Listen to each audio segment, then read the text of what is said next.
En pleine COP26 de Glasgow, voilà un film qui montre à quel point les pays pauvres et peu pollueurs sont les premiers à subir les effets du réchauffement climatique. Dans son documentaire Loin de tout misérabilisme, baptisé Marcher sur l'eau, Aïssa Maïga filme les conséquences de la sécheresse dans le nord du Mali. Elle montre le quotidien des femmes et des enfants peuls touchés par le manque d'eau. L'actrice et réalisatrice est notre invitée. Bonsoir Aïssa Maïga. Bonsoir. Soyez la bienvenue sur TV5 Monde. Votre film est sorti aujourd'hui en France. Il est coécrit avec Ariane Kirtley de l'ONG Aman Iman. Ça veut dire l'eau, c'est la vie en langue tamashek, il me semble. Je parle sous votre contrôle. Merci d'être avec nous, Abigail Paris. Vous êtes socio-anthropologue, spécialiste de la culture Wodabé. On verra qui sont les Wodabé, une minorité de la communauté Peul. Et vous avez participé d'ailleurs aux traductions de ce film de la langue Peul Wodabé vers le français. Marcher sur l'eau, c'est donc l'histoire d'un village qui s'appelle Tatis dans la région de l'Azawad, village victime donc de la sécheresse et qui se bat pour avoir accès à l'eau par la construction d'un forage notamment. On regarde sans plus attendre la bande-annonce.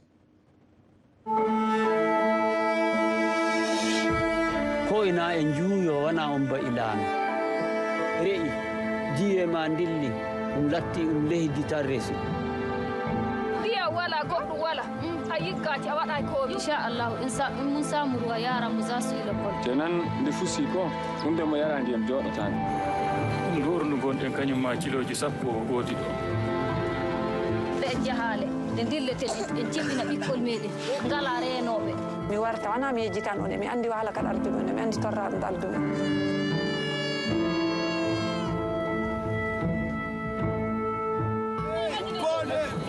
On est au-dessus de l'eau, mais c'est tellement profond, c'est pour cela. Là, il faut un forage.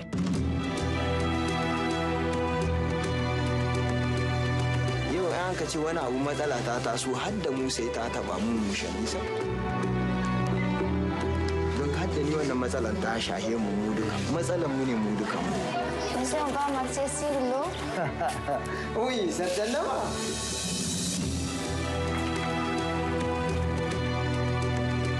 Aujourd'hui, ce n'est pas comme avant. Pourquoi il n'y a pas d'eau? C'est ça qu'on appelle les changements climatiques.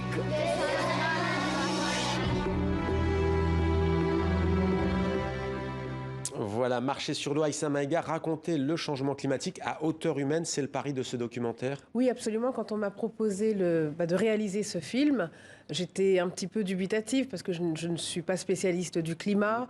Je n'avais pas réalisé de film à l'époque. Et pour autant, le fait que ça se passe en Afrique de l'Ouest, je suis née au Sénégal, mon papa était malien et je suis beaucoup retournée en vacances au nord du Mali, dans la région de Gao. Donc en réalité, il y a beaucoup de souvenirs familiaux qui me sont revenus et je me suis dit que parler de ce que vivent les Peul Wodabé, qui sont des nomades en voie de sédentarisation, pour moi c'était possible de le mettre en relation avec le réchauffement climatique et le manque d'eau seulement si je passais à travers ce que les personnes vivent, les familles, les enfants, les hommes, la condition féminine également. Et oui, la condition féminine, on va y revenir bien entendu parce qu'elle revient comme un fil conducteur dans ce documentaire. Abigail Paris, qui sont les Wodabé?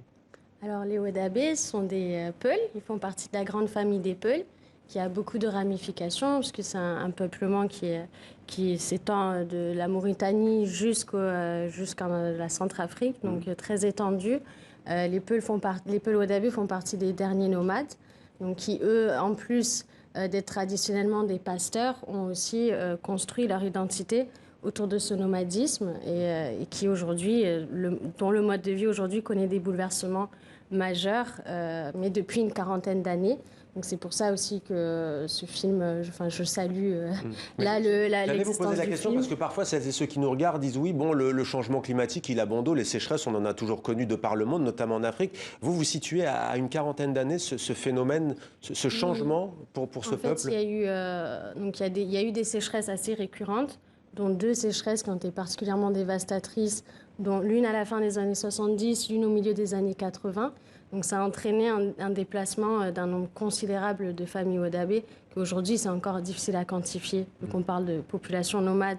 Voilà, ce qui a entraîné une contrainte en fait d'adapter des stratégies pour faire face à ces changements climatiques qui ont eu des répercussions sur aussi tout l'aspect socio-économique sur lequel se basaient ces groupes-là en fait. Et sur l'éducation des jeunes filles, Aïssa Maïga aussi. Oui, et des enfants en général. C'est vrai qu'en une ou 2 générations, la durée de la saison des pluies s'est considérablement réduite.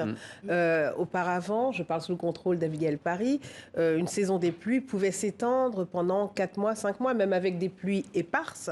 Mais en tout cas, il y avait suffisamment de pluie pour que les mares soient remplies et que les pâturages existent. D'ailleurs, il y a la séquence dans votre film parce qu'il pleut et on voit que ça reverdit très vite. Ça reverdit extrêmement vite. Simplement, la saison des pluies est très courte et pour une raison, c'est que l'impact des pays industrialisés sur le climat provoque un dérèglement à l'échelle mondiale. Donc le Niger est un pays qui n'est pas un pays très pollueur, mais qui subit de plein fouet les effets du réchauffement climatique dû à la pollution des pays industrialisés.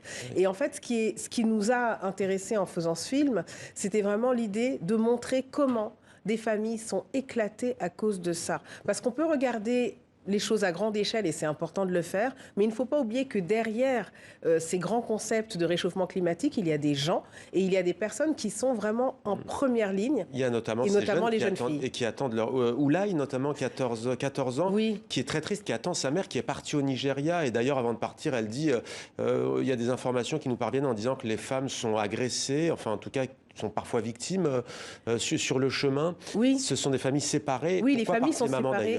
Alors, les hommes ont en charge les troupeaux, donc ils partent, alors qu'avant, les familles restaient unies, maintenant ils partent souvent seuls pour sauver leurs bêtes, tout simplement, et de plus en plus loin, dans des territoires parfois même qui les exposent à certains dangers. Et les femmes, elles, partent dans les capitales des pays voisins, tout simplement, pour gagner de quoi faire vivre leur famille. Donc les enfants, et notamment les jeunes filles, sont propulsées régulièrement à la tête de leur famille, et elles sont face à des responsabilités qui sont importantes. Et c'est le cas de Oulaï. Et d'enfants parfois encore plus jeunes, parce qu'elle a 14 ans. On va regarder justement un autre extrait où on voit des filles qui vont tirer l'eau dans le puits avec les ânes.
Abigail Paris, vous êtes socio-anthropologue. Est-ce que la vie d'Oulaï et de ces jeunes filles est représentative de la condition des femmes, en tout cas de la responsabilité qui pèse sur leurs épaules très tôt au sein de la communauté ? Oui, complètement. Et c'est vrai que le film retranscrit bien cette réalité, dépeint un quotidien en fait. On voit des gens qui sont face à des défis qui s'inscrivent dans le quotidien et souvent ce sont les femmes qui sont chargées de certaines tâches dont la collecte de l'eau et les enfants. Donc, ce qui fait qu'il n'y a plus cet espace, ce temps-là qui permet éventuellement de se scolariser ou de développer d'autres stratégies d'adaptation puisque voilà, ces familles se rendent compte que le nomadisme n'est plus le mode de vie viable actuellement.